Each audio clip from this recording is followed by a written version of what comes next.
Friends, स्वागत है आप सभी को। राम राम। आज एक बहुत ही महत्वपूर्ण दिवस है। जैसा कि हम लोग जानते हैं कि 29 जुलाई आज ही के दिन इंटरनेशनल टाइगर डे मनाया जाता है और ये मदर ऑफ कोइंसिडेंस ही है कि आज ही के दिन भारत में नाग पंचमी भी मनाया जा रहा है।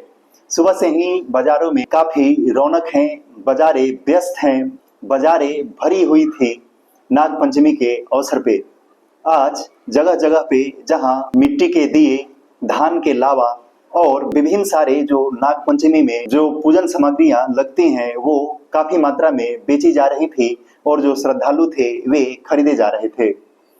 आज का दिन इसलिए महत्वपूर्ण है दोस्तों कि पश्चिम का जो बौद्धिक समाज एक समय भारतीयों पर तंज कसा करता था कि भारतीय तो काफी मूर्ख हैं, काफी पिछड़े हैं, क्योंकि ये बंदर हनुमान की, गणेश हाथी की या नंदी बैल की पूजा करते हैं। तो आज का ये जो इंटरनेशनल टाइगर डे है, उनके गालों पे एक जोरदार तमाचा है कि बिना पशु पक्षियों के, जंगली जानवरों के या पेड़ पौधों के मानवीय जीवन की कल्पना करना नामुमकिन है। और यह एक पागलपन है कि जहाँ पे हम लोग सिर्फ एक मानव जाति की जो जीवन मूल्य है, सिर्फ उसी को ऊंचा दिखाने के चक्कर में हम लोग जो प्रकृति है, जो पेड़ पौधे हैं, पशु पक्षी हैं, जो जंगली जानवर हैं, उसके मूल्यों को हम लोग कुछ नहीं समझते हैं।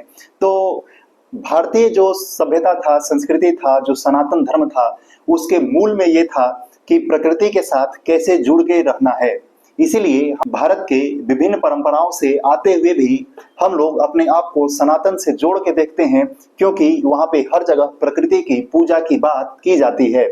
छठ का महापर्व, जहाँ पे गंगा नदी या जलाशयों की काफी महत्वपूर्ण भूमिका रहती है और बिना जलाशय का छठ का पूजा पूर्ण नहीं होता है।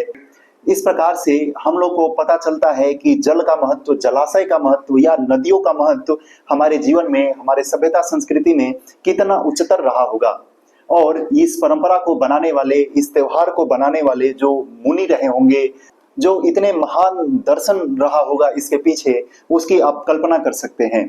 आज विश्व जहाँ पे स्वच्छ जल की मांग के लिए, स्वच्छ जल की उपलब्धता के लिए, वायु प्रदूषण के खिलाफ, ओजोन के खिलाफ, मृदा संरक्षण के प्रति जो जागरूकता फैला रहा है, हमारे जो दार्शनिक थे, ऋषि महर्षि थे या भारतीय परंपराओं से आए हुए जितने भी मनीषा थी, वे इन्हीं बातों को जयघोष करती थी कि बिना प्रकृति के ये मानव जीवन निष्ठुर और भंगुर है। ये सावन का महीना चल रहा है और सावन का महीना विशेषकर से महादेव को समर्पित होता है। जब हम महादेव की पूजन पद्धति या महादेव के परिवार या महादेव के जो देवालय हैं उनको आप देखिएगा तो आपको पता चलेगा कि महादेव कोई देवता नहीं रहे होंगे, वे भारत में जन्मे कोई महान साधक रहे होंगे जिनकी पूजा हम भारतीय बड़े शान से करते हैं। सिर्फ एक महादेव का परिवार या महादेव का पूजन ही हम लोगों को प्रकृति का जो नियम है या प्रकृति के संरक्षण का जो महत्व है उसको समझा देगा।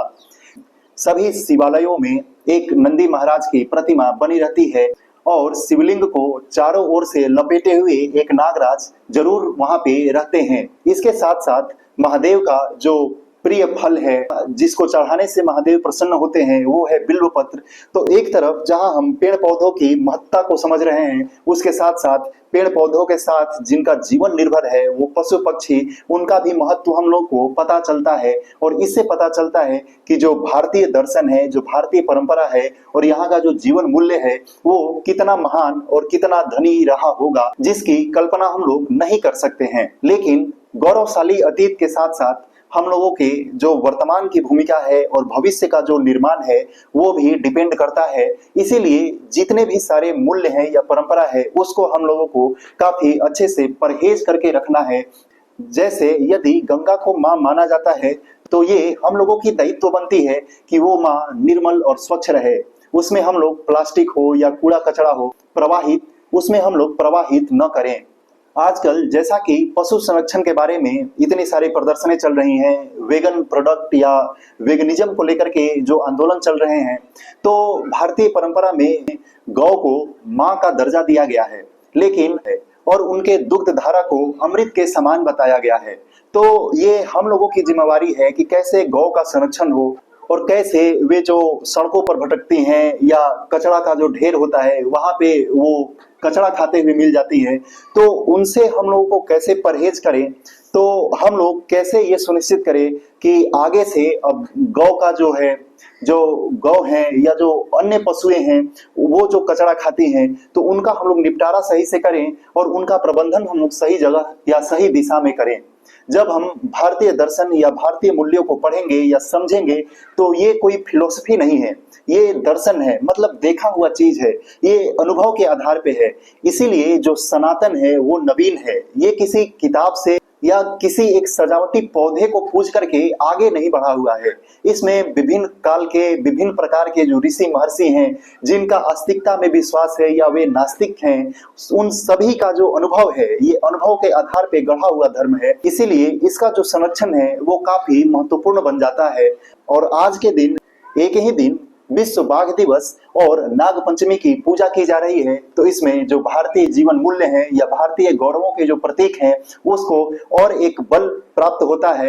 तो गर्व करिए अपने आप को भारतीय होने का, क्योंकि ऐसा जो सुखद परंपरा है, ऐसा जो सुखद संस्कृति है, ऐसा जो महान और विरासत के रूप में हम लोगों को अपना सभ्यता और संस्कृति मिला हुआ है, ये अपने आप में अद्वितीय है। तो हमें अपने गौरवशाली जो परंपरा है, सभ्यता, संस्कृति है, उस पे नाज होना चाहिए। उसके साथ साथ आधुनिकता के साथ बढ़ते हुए उन सब चीजों के साथ हम लोगों को कैसे जुड़ना है, कैसे उन चीजों का निपटारा करना है, इसका भी खासा ध्यान रखना है। Thank you for connecting with me. धन्यवाद।